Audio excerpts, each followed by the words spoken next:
Mon maître m'a dit que tous les hommes sur cette terre croient pouvoir parler de la parole parce qu'ils parlent. Mais toute parole est parole et toute parole n'est pas la parole. Moi, je suis Boumou Mamadou, ivoirien, africain. Je suis comédien, metteur en scène, danseur, chorégraphe, auteur, chanteur, compositeur, réalisateur de vidéoclips. Celui que les gens appellent affectueusement le maître de la parole. Moi, je réponds, la parole appartient à Dieu.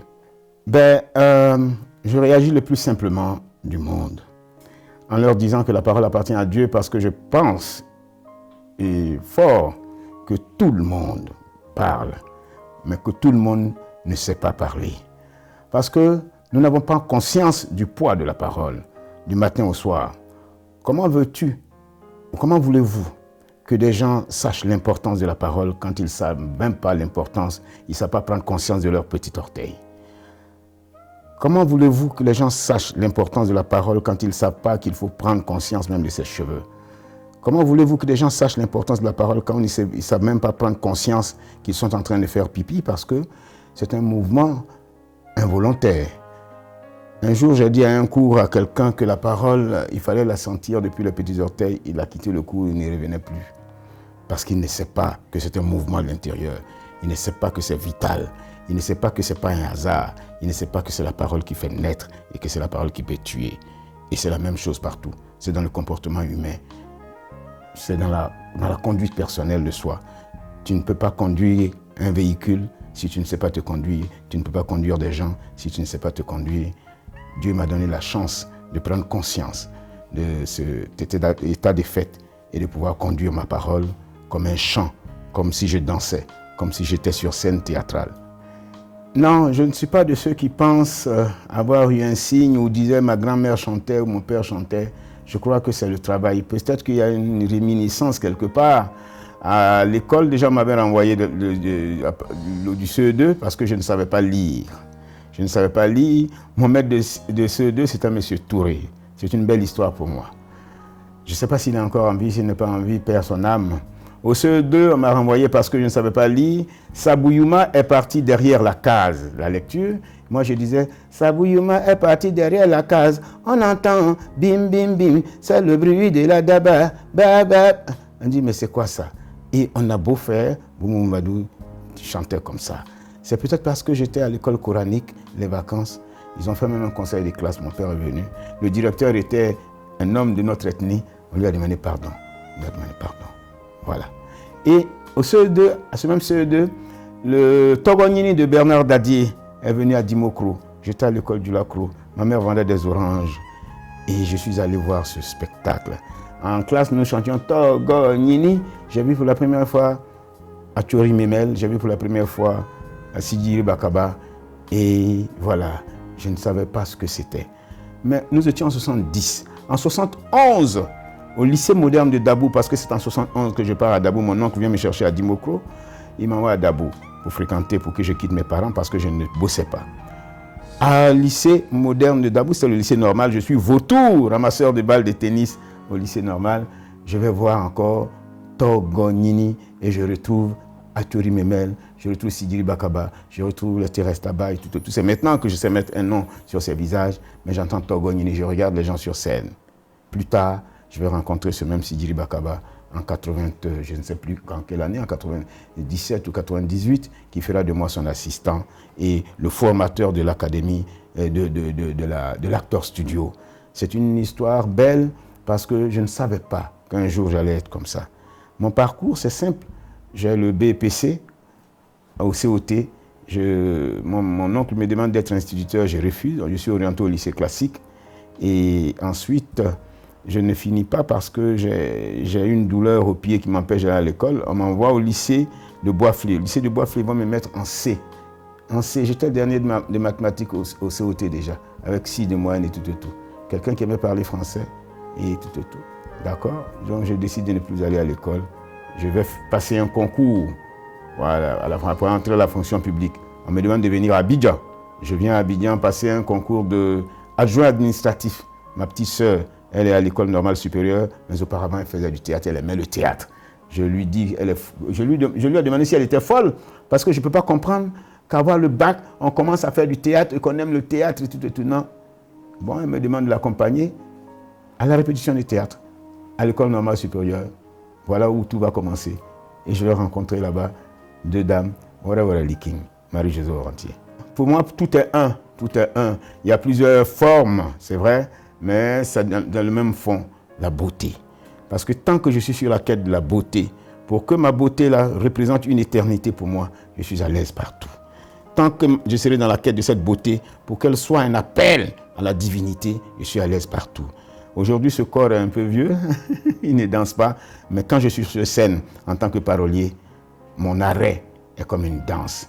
Ma marche est comme une danse. Un mouvement danse à l'intérieur de mon être si frêle, mais il faut que je danse. Et il faut que je chante. C'est inséparable. Je donne des exemples. Souleymane Coly, paix à son âme, me fait jouer dans Waramba. Je joue le rôle du griot pour la parole. Mais en même temps, il ne sait pas que c'est le chanteur qui l'a appelé. À un endroit, il aimait que ses filles chantent. À un endroit, Waramba marche. Et le texte c'est « Waramba a marché, il a marché, l'enfant terrible a marché ». C'est tout ce que tu dis. Et moi, je fais signe aux musiciens qui me plaquent un accord, une note. Et je commence. « Il a marché, Waramba a marché, l'enfant terrible du Manding a marché ». Quand il me plaque la note, « Il a marché, Waramba a marché, il a marché ». Alors je tire jusqu'à le public est transi, le public est saisi et ça applaudit. Messi a marqué le but. Tu ne peux pas demander à Messi d'être dans ton équipe là et de ne pas marquer le but quand il a en phase de but qu'il retourne. Non, voilà. Et Sidili Bakaba, c'était la même chose. La même chose. Mais Coly, puis dans les coulisses, me disait, Dili m'a dit, je ne veux pas que tu chantes, je ne veux pas que tu chantes. Je dis, non, pardon, je ne vais pas le faire. Mais au spectacle prochain, je l'aurai fait. Ça prend toujours les gens. Voilà, je me sens à l'aise partout. Il faut d'abord aimer ce que tu fais. Il faut aimer ce que tu fais. Ma mère m'a dit, quand je suis venu de 82 en France, parce qu'après un spectacle, elle m'a demandé pourquoi je ne suis pas resté là-bas. Je lui ai dit, je ne sais pas, mais peut-être que c'est ici. Plus tard, je saurai que je suis au CPN de là en 82. Elle m'a dit, quel que soit le métier que tu vas faire, il faut l'aimer, s'il te plaît. Il faut aimer ce que tu fais. Parce que si tu aimes ce que tu fais va t'aimer. Et si ce que tu fais t'aime, ce sont les bonnes gens qui vont t'aimer. Si les bonnes gens t'aiment, ce sont les anges qui vont s'aimer. Si les anges t'aiment, c'est Dieu qui va t'aimer. Ce que tu aimes va se montrer à toi. C'est comme la présence de Dieu. Quand tu es présent, Dieu est présent. Il n'est jamais absent. C'est comme l'inspiration. Moi, je ne sais pas à quel moment je dois être inspiré. J'ai l'inspiration, il faut que je sois présent. Si je suis absent, l'inspiration est absente. C'est donc cette technique-là, elle se présente à moi. C'est parce que je savais que j'étais limité, qu'il fallait que je travaille beaucoup plus que les autres. Personne ne m'a dit, fais ceci, fais ceci. Voilà, qui me disait, attention, ce n'est pas bien là, ce n'est pas bien là, essaye ceci. Voilà, qui ne m'a pas appris à courir, ne m'a pas appris à avoir le souffle. Et ça a été mon premier test. Il fallait que je cours, il fallait que je sois musclé, il fallait que je dépasse tout le monde, il fallait que je pompe 100 au moins sur les cuisses en tant que danseur, il fallait que j'ai la voix. Il y a une fille, je n'ai pas dit son nom, qui m'a dit que jamais je ne saurais chanter, mais elle ne peut pas venir chanter avec moi aujourd'hui. Il s'agissait pour moi d'avoir déjà, d'augmenter la capacité respiratoire. Ensuite, maintenant, d'écouter beaucoup de musique. Je suis parti de Pierre Akedengue, des gens que je considère comme mes maîtres. Je suis parti des gens comme...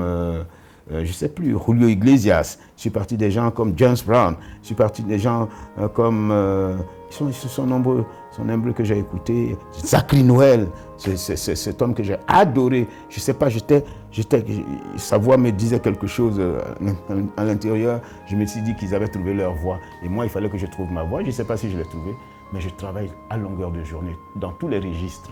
J'ai écouté des gens, et c'est ce qui m'a donné envie de travailler, et je pense que c'est vrai, parler c'est bien, mais écouter est mieux, on dit. C'est vrai, chanter est mieux. Chanter est bon, mais écouter est mieux. Quand tu écoutes, tu entends. Dès que tu entends avec les oreilles du dedans, tu trouves ta voix quelque part. Je pense l'avoir trouvée aujourd'hui et je continue de travailler. Il faut retenir des textes. C'est un travail de mémoire. Il y a des techniques. Il faut visualiser. Souvent, on oublie. Il m'arrive d'oublier. À Nantes, en 86, j'ai oublié 15 minutes de spectacle.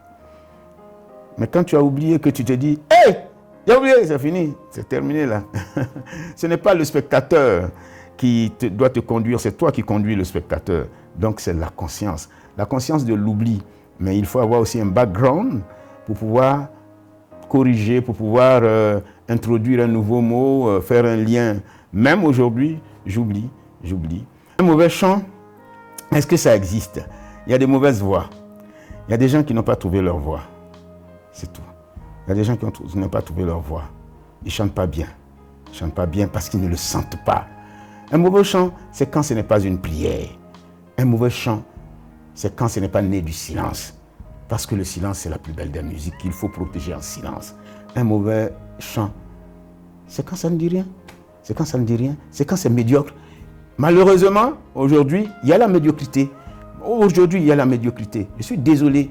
Je suis désolé de dire ça parce que je ne peux pas comprendre comment vous pouvez me mettre là, sur scène, et comment je peux être là et puis danser à un singom natin, rien, je ne sais pas, il y a caillou dans les oreilles, je ne sais pas, je ne sais pas, mais je suis ravi aussi de constater que dans la diversité de Dieu, eh bien, il y a de grandes choses à voir. Parce que c'est peut-être que c'est tout ça là, toutes ces mauvaises choses-là qui nous aspirent vers des hauteurs pour que nous puissions corriger.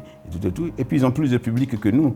Donc on célèbre aujourd'hui le deuil de la qualité au bal de la médiocrité. Ce que nous pensons normal est anormal pour les autres. Oui. Parce qu'ils trouvent que nous ne sommes pas normaux. Hein. C'est ça.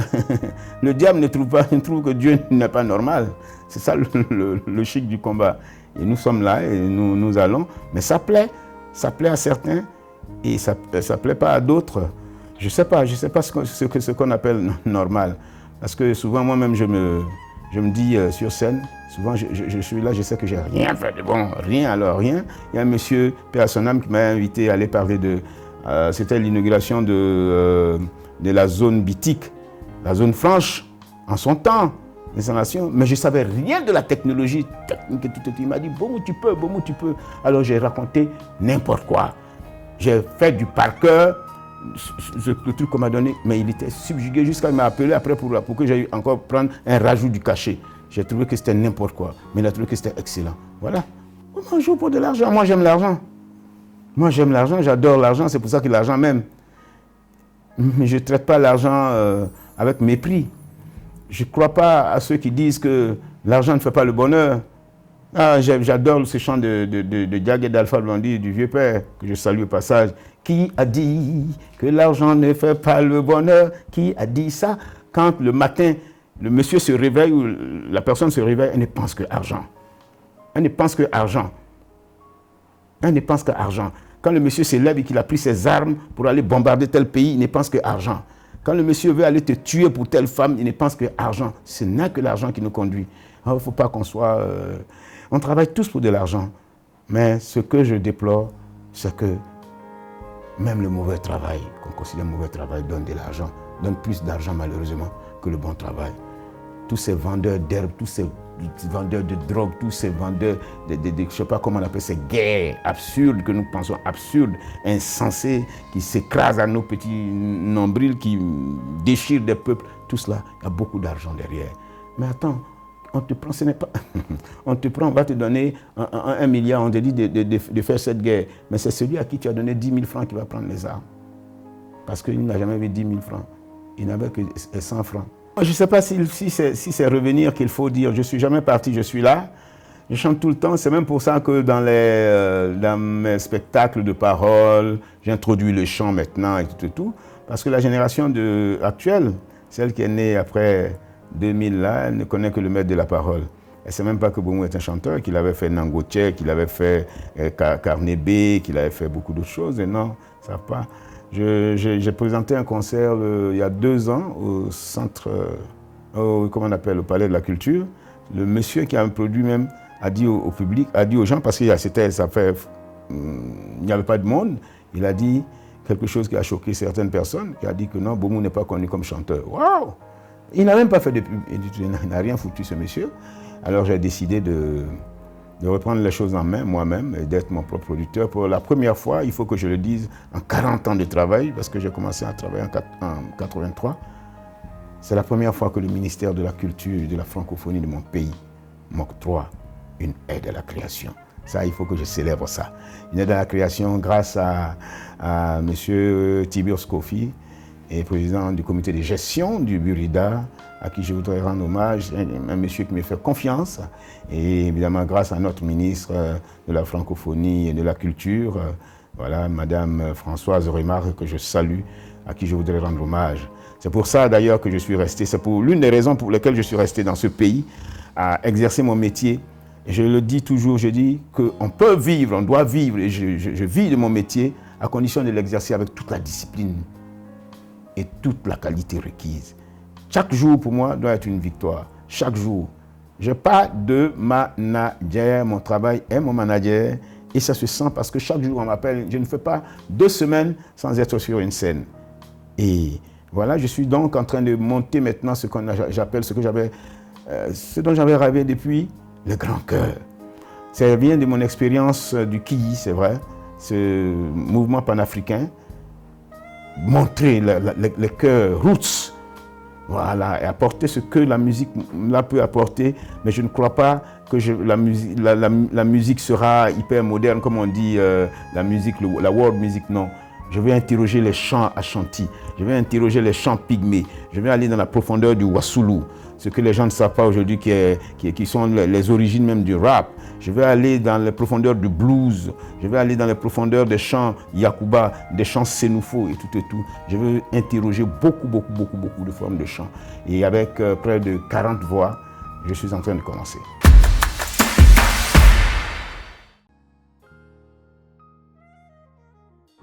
Beauté, vérité, attention,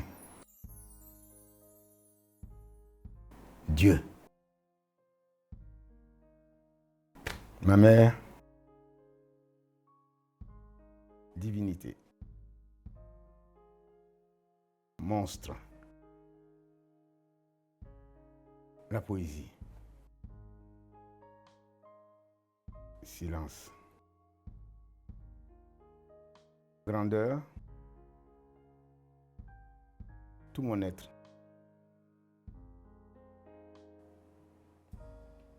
la vie.